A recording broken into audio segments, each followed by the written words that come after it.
Hello friends, this is Rohtas. और dear friends, आज की इस वीडियो में देखिए मैं आपको बताने वाला हूँ केंद्रीय विद्यालय की इंटरव्यू में जब आप बैठोगे तो आपको अपना इंट्रोडक्शन देना होगा।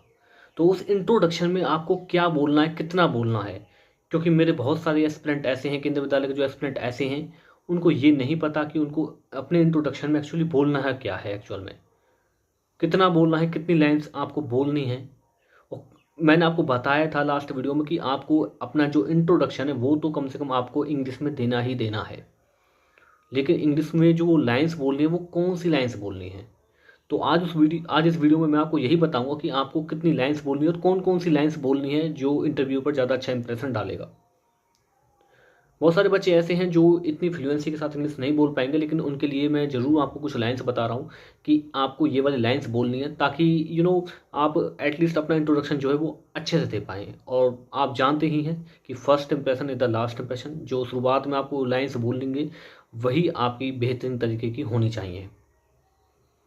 और मैं भी इंट्रोडक्शन अपना तैयार करके गया था, तो वही आपको आपके साथ शेयर करूंगा। और उसमें उसमें मैंने कुछ चीज़ें ऐड कर दी हैं जो आप अपने सूटेबिलिटी के अनुसार उसमें आप ऐड कर लेंगे। ठीक है, मैंने भी कुछ किया है और आप भी उसमें कुछ करोगे अपने अकॉर्डिंग। ठीक है, सबकी अपनी अपनी क्वालिफिकेशंस होती हैं, अलग अलग एबिलिटी होती है ना, एलिजिबिलिटी होती है, तो सबकी अलग अलग होती है। तो आप उसके अकॉर्डिंग आप उसमें ऐड कर लोगे। क्योंकि डियर फ्रेंड्स, मैं आपको बताता हूँ, देखिए मैं एक फ्रेशर कैंडिडेट था और 22 की एज का, जब मैं इंटरव्यू में जा रहा था।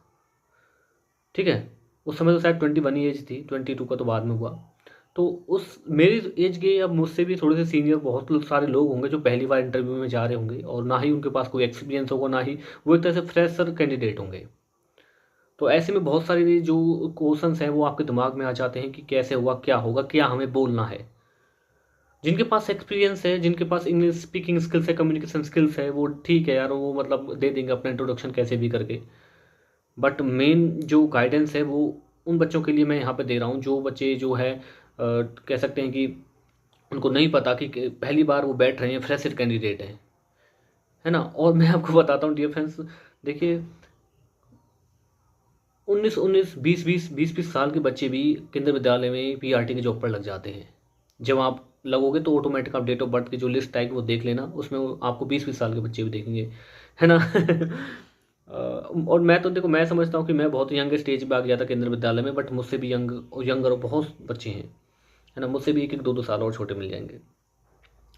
खैर, डियर फ्रेंड्स, क्या मैं आपको बताता हूँ कि आपको इंट्रोडक्शन में बोलना क्या। तो सबसे पहले मैं आपको अपनी स्क्रीन पर लेकर चलता हूँ, वहाँ पे मैं आपको दिखाऊंगा कि आपको कौन कौन सी लाइन्स बोलनी है, ताकि आपके सारे डाउट्स क्लियर हो जाएं। ठीक है, चलिए। देखिए डियर फ्रेंड्स, मैंने देखिए आपकी सरलता के लिए यहाँ पे लिख दिया है कि आपको किस तरीके से, मतलब कि आपको अपना जो इंट्रोडक्शन है वो देना है। ये पूरी सब कुछ मैंने लिख दिया। देखिए, how to introduce yourself in Kendriya Vidyalaya संगठन टीचर इंटरव्यू। यहाँ पे सबसे पहले देखिए, इंटरव्यूअर जो आपसे क्वेश्चन करेगा वो एक ही करेगा, tell me about yourself या फिर इंट्रोड्यूस योर सेल्फ। तो इसमें जो कैंडिडेट है वो क्या बोलेगा, क्या उसके लिए परफेक्ट आंसर होना चाहिए, वो मैं इसमें बताने वाला हूँ। तो यहाँ पे सबसे पहले लिखा हुआ है माई नेम इज। आपका फुल नेम यहाँ पर लिखना है। ठीक है, आपको यहाँ पर अपना फुल नेम लिखना है। और यहाँ पर सेकंड लाइन है आई बिलोंग टू हरियाणा।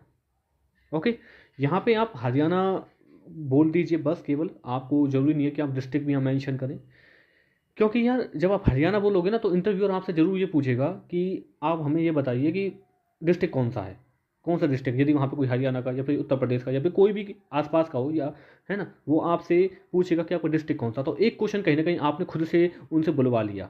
ठीक है, तो आपको यहाँ पे कुछ ऐसी चीज़ें छोड़नी है, जहाँ पर ऐसी चीज़ें छोड़नी है जो इंटरव्यूअर आपसे पूछे। अब यहाँ पर देखिए, मैं यहाँ पे लिखा हूँ कि आई हैव कंप्लीटेड या I have done my DL from XYZ board, जो भी जिस भी बोर्ड से आपने किया है। तो जैसे मैंने किया HBSC बोर्ड से, तो HBSC बोर्ड यहाँ पे मैं इसकी फुल फॉर्म नहीं बताऊंगा बिल्कुल भी, क्योंकि मैं चाहता हूँ कि वो मुझसे पूछें। बाद में पूछने के लिए भी तो उनके लिए छोड़ना है ना कुछ। ठीक है, तो HBSC यहाँ मैं पूछूंगा तो वो जरूर मुझसे पूछेंगे कि HBSC की फुल फॉर्म पूछ सकते हैं। मैं ये नहीं कह रहा कि पूछेंगे ही, लेकिन वो पूछ सकते हैं। तो जैसे ही वो मुझसे पूछेंगे कि भाई what is the full form of HBSC, जो आपने फॉर्म में लिखा हुआ है, then I will reply okay, Haryana board of school education. और उन्होंने मुझसे पूछा भी था। तो कुछ ना कुछ डियर फ्रेंड्स आपको छोड़ना है ऐसे कि आपसे जो क्वेश्चन है, देखो, आपको प्लान करके जाना है, आपको अपने एरिया में लेना है इंटरव्यूअर को। यदि उन्होंने आपको अपने एरिया में ले लिया तो आपके लिए मुश्किलात हो जाएगी, है ना। लेकिन आपको प्लान करके जाना है, ऐसे थोड़ी है। उसके बाद देखिए मैंने 4th नंबर पे लिखा है यहाँ पे, यदि आपके पास क्वालिफिकेशन जितनी अब आगे है, ठीक है, आपके पास ग्रेजुएशन है, मास्टर डिग्री है, जो भी है सब कुछ आपको मेंशन करना है, या फिर आपके पास बीएड है तो बीएड मेंशन करना है। जिसके पास बीएड से जो आप प्राइमरी टीचर या फिर आप दे रहे हो, तो सबसे पहले आपको ग्रेजुएशन मेंशन करनी है, और उसके बाद फिर आपको बीएड, और उसके बाद एमएससी जो पैटर्न होता है, जिस पैटर्न से आपने किया है ना। और यदि डीएलएड किया है तो डीएलएड कर दीजिए, जिनके पास ग्रेजुएशन नहीं है तो वो ग्रेजुएशन मेंशन नहीं करेगा। अब यहाँ पर देखिए जिसके पास ग्रेजुएशन है, जैसे कि मेरे पास थी, तो मैंने यहाँ पे लिख दिया I have done my graduation from XYZ university, जो भी यूनिवर्सिटी है ना। हमारी एमडीयू थी तो मैंने एमडीयू को लिखा था, एंड पोस्ट ग्रेजुएशन नहीं थी, लेकिन मैंने आपके लिए लिख दिया, यदि जिसके पास है उसके वो अपने आप लिख दे। अब यहाँ पर डियर फ्रेंड्स ये अलग, इसके लिए अलग से लाइन मत बनाना कि I have done my graduation from XYZ university, फिर दोबारा से लाइन बना दो I have done my post graduation from this university, नहीं, इसी में ही ऐड करना and post graduation from XYZ university, यदि आपके पास है तो। ओके, इतना क्लियर हो गया। अब इसके बाद देखिए हम आगे बात करते हैं। देखिए कुछ कैंडिडेट ऐसा करते हैं कि अपनी फैमिली के बारे में बताने लग जाते हैं कि फैमिली के मेंबर कितने हैं, क्या है, कि आपकी मम्मी का नाम है, क्या आपके पापा का नाम है। वो बिल्कुल भी इंटरेस्टेड नहीं होते ये सब जानने के लिए, तो अपनी फैमिली के बारे में बिल्कुल ना बताएं, है ना। यदि आपके इंट्रोडक्शन कंप्लीट होने के बाद वो आपकी फैमिली के बारे में जानना चाहते हैं, तभी आप अपनी फैमिली के बारे में बताएं, क्योंकि यार इंटरव्यू आप देने देने जा रहे हो, वो आपके बारे में ज़्यादा से ज़्यादा जानना चाहते हैं, आपकी फैमिली के बारे में नहीं, ठीक है। उसके अलावा देखिए यहाँ पर मैं आगे बताऊँगा आपको। यहाँ पर देख सकते हो आप, नंबर 5 में मैंने लिखा है I have done 6 month basic computer course या फिर डिप्लोमा, जो भी आपके पास है, 6 मंथ या 3 मंथ फ्रॉम XYZ इंस्टीट्यूट।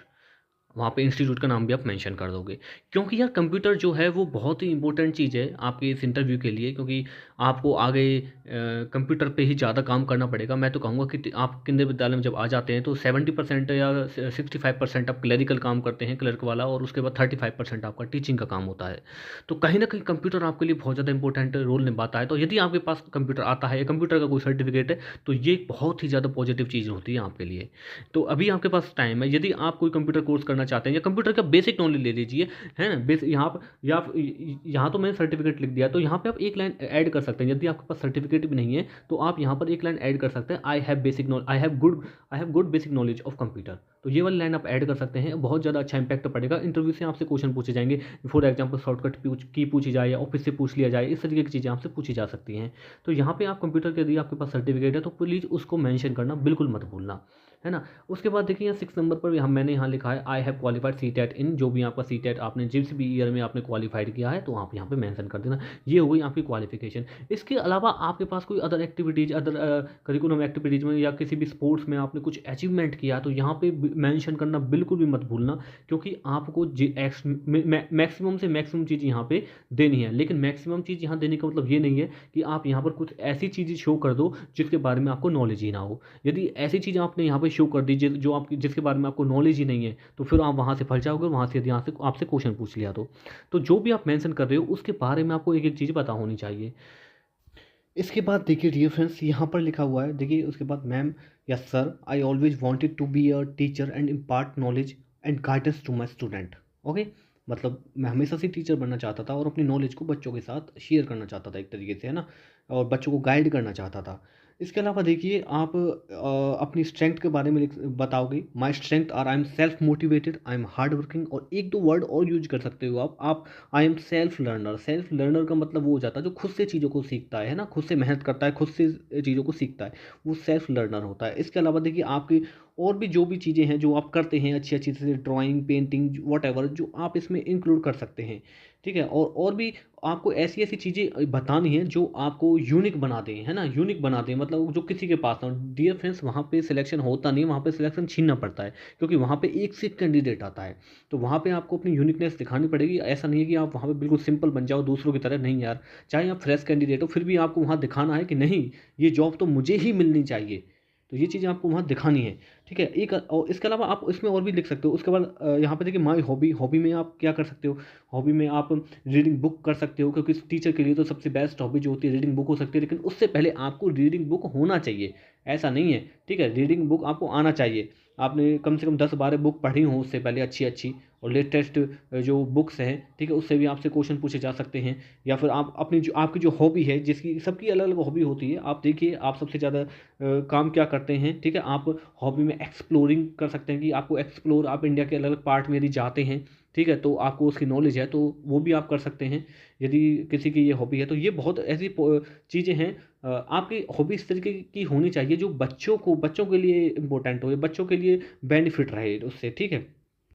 इसके बाद देखिए आप और भी इसमें चीज़ें ऐड कर सकते हो, 2-4 लाइन और, जो आपके पास कोई भी चीज़ है, इसके बाद आप लास्ट में बोल दोगे दैट्स ऑल अबाउट मी, ठीक है। यहाँ से आपका इंट्रोडक्शन खत्म हो जाता है, फिर आपके इंट्रोडक्शन से क्वेश्चन पूछे जाएंगे, ठीक है, जो भी आपने बताया। कुछ क्वेश्चन जो है थोड़े से 1-2 क्वेश्चन बाहर से भी पूछे जा सकते हैं, लेकिन मोस्टली क्वेश्चन आपके बायोडाटा से पूछे जाते हैं। तो देखिए डियर फ्रेंड्स, आपको इतनी लाइन्स तो आपको याद करनी ही है इंग्लिश में। इसके बाद अब इनको बोलना कैसे है, इसको मैं एक अलग वीडियो में बनाऊंगा, बिल्कुल बहुत सेपरेट वीडियो में, और अच्छे से बताऊंगा कि किस तरीके से अपना इंट्रोडक्शन दिया जाता है। बट उससे पहले आपको इतनी लाइन्स तो अपने इंट्रोडक्शन में तैयार करनी ही है, अपने अकॉर्डिंग इंट्रोडक्शन बनाइए।